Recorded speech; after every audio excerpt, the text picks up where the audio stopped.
And Imam Ibn Abi Dunya rahimahullah said that one of the scholars said, Libni Adama Baytan, that the son of Adam has two homes, one on the surface of the earth and one in the belly of the earth.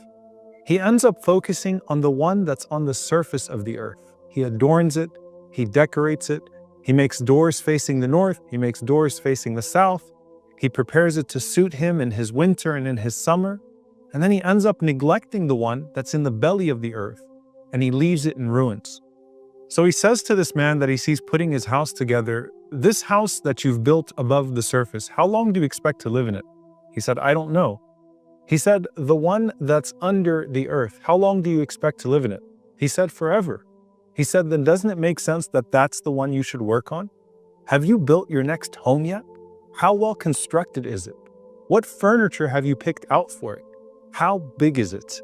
It was narrated on the authority of Abdullah ibn Amr radiallahu anhuma that a man was born in Medina and then he died there. And the Prophet sallallahu alaihi wasallam, as he was offering the janazah for him, he said, I wish he would have died somewhere other than his birthplace. So the people said, Ya Rasulullah, why is that? And he said, because if a man dies somewhere other than the place he was born, a space will be measured for him in paradise as great as the distance from the place he was born to the place where he died. And you might wonder, what does that have to do with anything? Why would my grave depend upon how I was here? Well, I want you to think about it in terms of two things. Those that voluntarily leave their homes and those that are forced to leave their homes.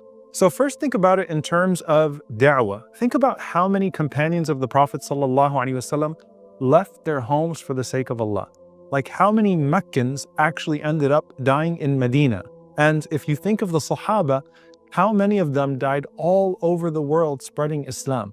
Like if you go to Turkey and you see the grave of Abu Ayyub al-Ansari radiallahu ta'ala anhu, what brought Abu Ayyub from the comfort of being right next to the masjid of the Prophet sallallahu alaihi wasallam to all the way in what is today Istanbul? And think about Idris alayhi salam, who actually died in the heavens because he was going up to Allah subhanahu wa ta'ala to ask how much time he had left on earth so that he could plan his da'wah accordingly. That's for people that voluntarily leave their homes for the sake of Allah subhanahu wa ta'ala. So it would be fitting that if they died far away from their homes, that Allah Azza wa Jal would reward them accordingly. But then also think about those who were driven from their homes, like the refugees of the world, who dwell all over, but they never feel the warmth of home again. Now they have the space that was taken from them, given to them in heavenly real estate. And Allah subhanahu wa ta'ala compares being driven out of your homes in the Qur'an to actually being killed. So now you have those Syrian refugees, those Somali refugees, those Iraqi refugees, and those Palestinian refugees that are spread all over, that maintain the keys to their homes from when they were driven out, and they're now given a space in their new homes of the span of the entire earth that they were forced to travel.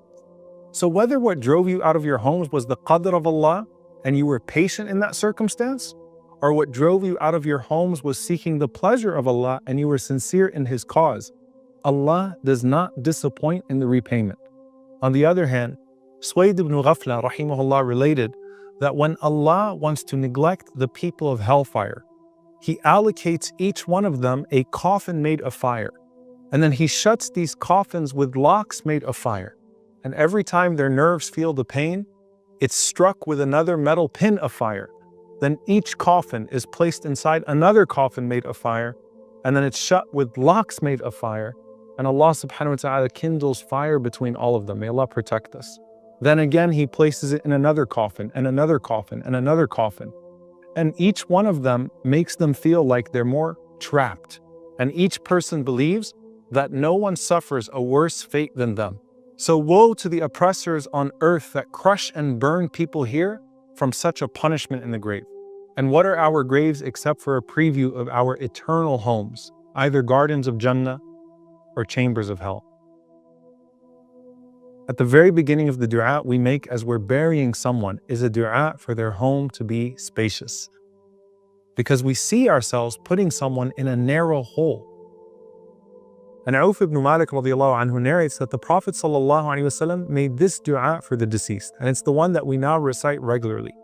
Allahumma ighfir lahu warhamhu wa'afihi wa'fu anhu wa akrim nuzulahu wa wasi' mudkhalahu. O Allah, forgive him, have mercy upon him, grant him safety and forgiveness, receive him with honor, and make his grave spacious, and wash him with water, snow, and hail, and cleanse him from his faults as a white garment is cleaned from its stains. And grant him a home better than his home, a family better than his family, and a mate better than his mate. And enter him into paradise, and protect him from the torment of the grave, and protect him from the torment of the fire. And Auf ibn Malik radiallahu anhu, who narrates this hadith, says that when I heard the Prophet ﷺ making this dua for the deceased, I sincerely wished that I were the dead body instead. So how does this process take place?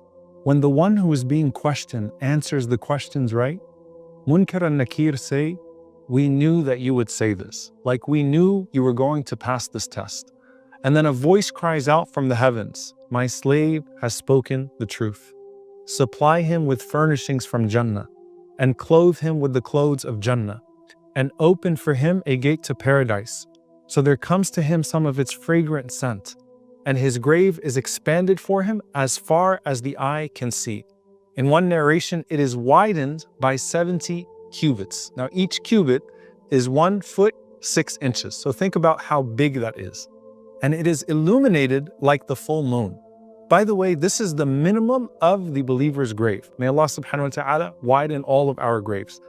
Contrast that to the disbeliever whose grave crushes him and becomes a pit of the fire of hell.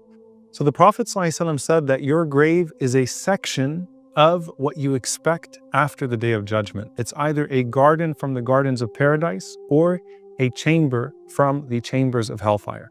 But you also have a window to the other destination. So if you are from the people of paradise, you have a window, not a gate, but a window to the punishment, to tell you this could have been you. And that would increase you in relief to say, Alhamdulillah, it's not me. And if you're from the people of the fire, you have a window to the rewards of paradise to tell you this could have been you. And that would, of course, increase you in regret. So what happens when you get into this home and you see how big it is, and you see that it's a preview of Jannah, and you see where you're supposed to go, and you see where you could have gone? Don't you want other people to celebrate with you? The Prophet ﷺ said, when the believer sees مَا فُسِحَ لَهُ فِي قَبْرِهِ, how spacious his grave has become, he will say, دَعُونِي أُبَشِّرُ أَهْلِي, let me go back now and tell my family the good news. You want to invite people to see your new house. But the angel says, uskun, reside where you are. And then there are a bunch of people in the barzakh that want to come see you in your new home so that they can ask about their relatives. So the Prophet ﷺ said, they crowd your door. The souls of the believers come to him and they rejoice more over him than one of you rejoices when his absent loved one comes home. And so they start asking, what happened to so-and-so? What happened to so-and-so? And some of them will say, let him be, فَإِنَّهُ كَانَ فِي غَمِّ الدُّنْيَا. Look, he just got out of the distress of the world. So the angels say, go to sleep, take a nap. It's been a difficult journey and you need to rest. So the man says, can I return to my family and inform them? And he says to him, sleep as a newlywed, whom none awakens but the dearest of his family. And Imam ibn al-Qayyim rahimahullah narrates a story about two great scholars, Shu'bah ibn al-Hajjaj and Nis'ar. And he says that Abu Ahmad al-Yazidi said, I saw them after they passed away, and they were two notable scholars. So I went to Shu'bah and I said to him, Ma fa'al Allahu bik? What has Allah done with you? So he replied, may Allah help you to memorize what I'm about to say to you. He said, Habani ilahi fil jinani bi qubba. He said, my Lord has shown his love to me within the gardens of paradise with this huge dome. That dome has 1,000 gates made from silver and gems. And then my Lord said to me, O Shu'bah, who has delved deeply into the sciences of Islam, Tamatta' bi qurbi, enjoy my nearness, for I am certainly pleased with you. And my servant Mis'ar, who used to stand during the night and recite, it is a sufficient honor for him that he will visit me, where I will reveal my noble face to him. This is how I reward those who are devout and who refuse to accustom themselves to disobeying me. Your home is now as big as it was a priority to you when you were living in this dunya. Think of a person who lives to build or purchase their dream home in dunya. You think about it at work, you visit it with your family throughout construction, you pick out the furniture together, and you long for it. But as Ibn al-Jawzi rahimahullah says, لا دار للمرء بعد الموت يسكنها إلا التي كان قبل الموت يبنيها. There is no home to live in after death except the one you were building while you were still alive. So don't find yourself homeless because there's no shelter as an alternative in the barzakh. And that's why Ibn Battal rahimahullah said some of the righteous people used to dig their graves with their own hands to remind themselves of death. This dunya is not as real or as restricting as you might think it is. Of its deception is that you're trapped by it if you can't see anything outside of it. So it becomes this suffocating box.